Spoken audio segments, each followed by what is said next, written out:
Bonjour, bienvenue sur Bookey. Aujourd'hui, nous allons parler du livre Benjamin Franklin, Une vie américaine. Lorsque l'on parle de Benjamin Franklin, nous connaissons tous ses formidables réalisations dans divers domaines. Il était l'un des pères fondateurs les plus accomplis et les plus charismatiques de l'Amérique. Il était à la fois un scientifique aux connaissances étendues et un diplomate éloquent, à la fois un pionnier des réformes sociales et un écrivain de renom. George Washington, qui était également un père fondateur des États-Unis d'Amérique, a dit un jour « J'admire 3 personnes dans ma vie, la première est Benjamin Franklin, la deuxième est Benjamin Franklin, et la troisième est encore Benjamin Franklin. » C'est à travers cette déclaration que nous pouvons voir à quel point Franklin était grand. Le livre d'aujourd'hui Benjamin Franklin, Une vie américaine représente parfaitement le charismatique Franklin. Intéressant et méticuleusement documenté, l'auteur utilise un point de vue objectif et impartial pour présenter la vie de Franklin, son ascension d'un citoyen ordinaire à l'apogée de sa carrière, et ses remarquables réalisations dans de nombreux domaines. Ce livre combine l'histoire de la vie de Franklin avec l'évolution de l'histoire américaine.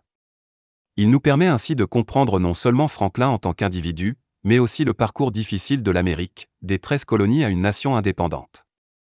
En outre, nous pouvons comprendre l'énorme rôle que Franklin a joué pour mener l'Amérique à l'indépendance et établir le système de gouvernance nationale. Au cours de la lecture de ce livre, nous avons le sentiment profond que Franklin est un vieil homme sage qui raconte sa vie à côté de nous, petit à petit. Nous pouvons entendre ses émotions, ainsi que ses conflits intérieurs et ses luttes. C'est l'un des aspects les plus attrayants du livre.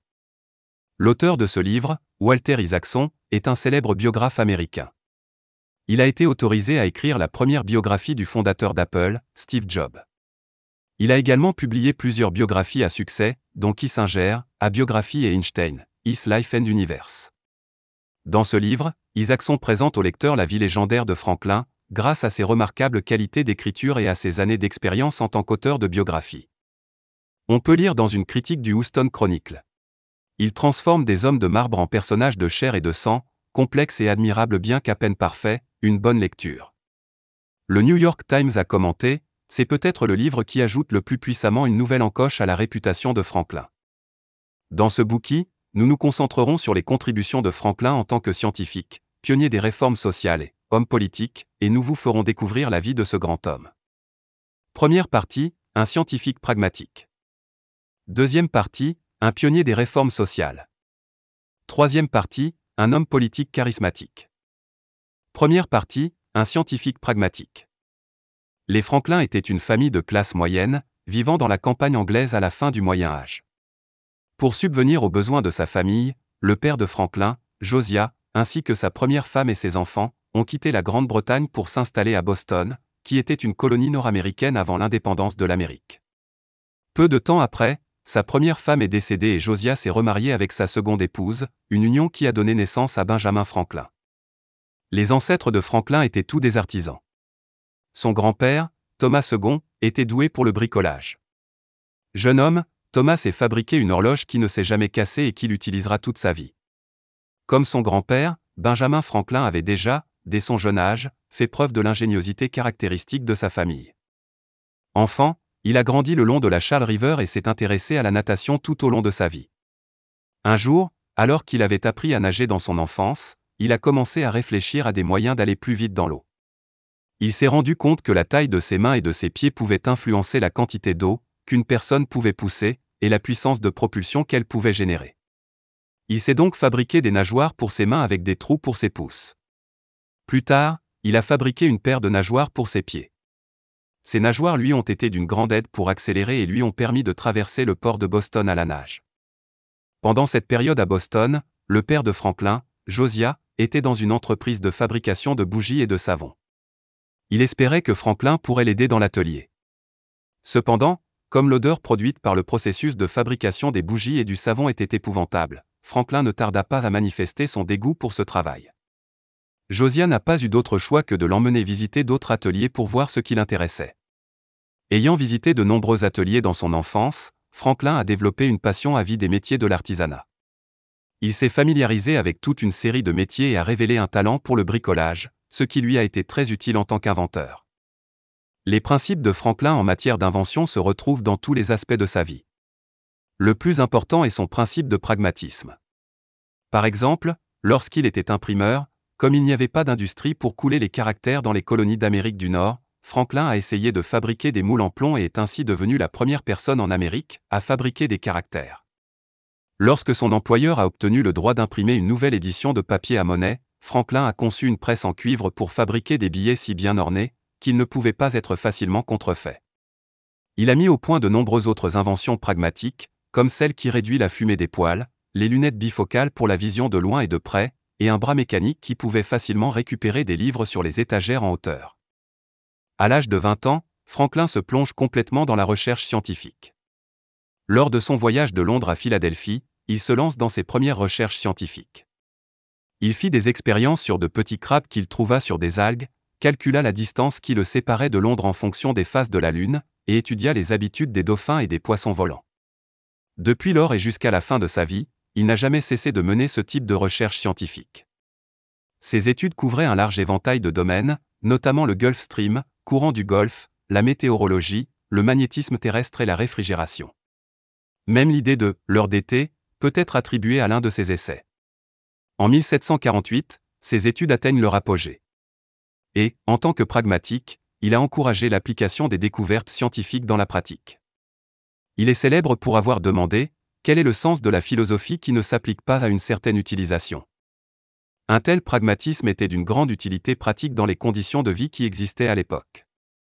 Ainsi, Franklin a également appliqué ses propres inventions ou découvertes scientifiques à la vie réelle.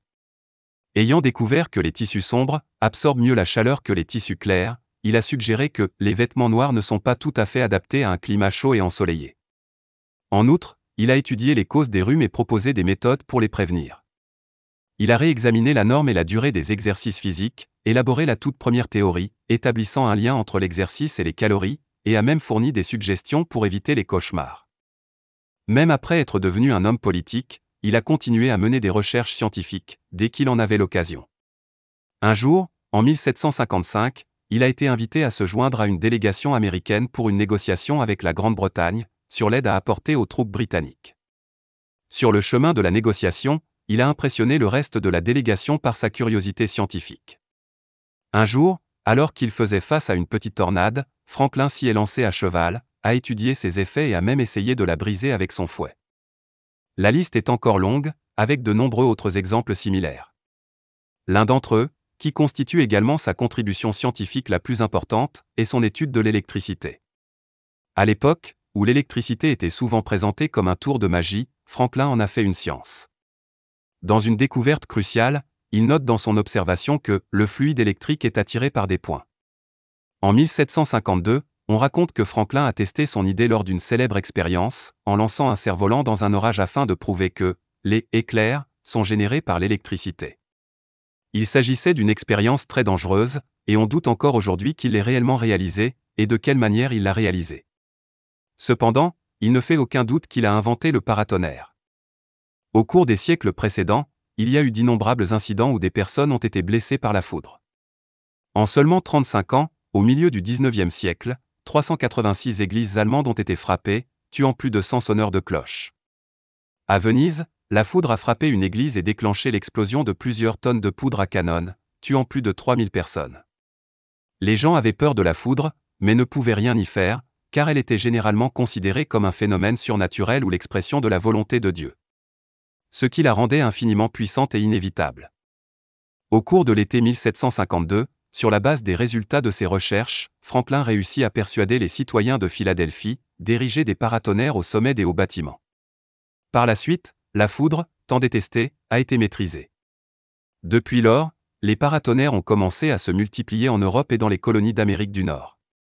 Grâce à cela, au cours de l'été 1953, Harvard et Yale lui ont décerné des diplômes honorifiques.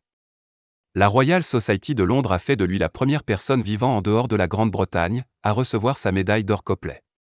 Les recherches et les contributions de Franklin à la connaissance scientifique de l'électricité ont cimenté son statut dans l'histoire des sciences.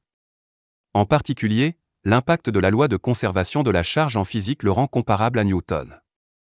C'est tout pour la première partie. En résumé, les inventions scientifiques de Franklin fondées sur le pragmatisme l'ont suivi tout au long de sa vie.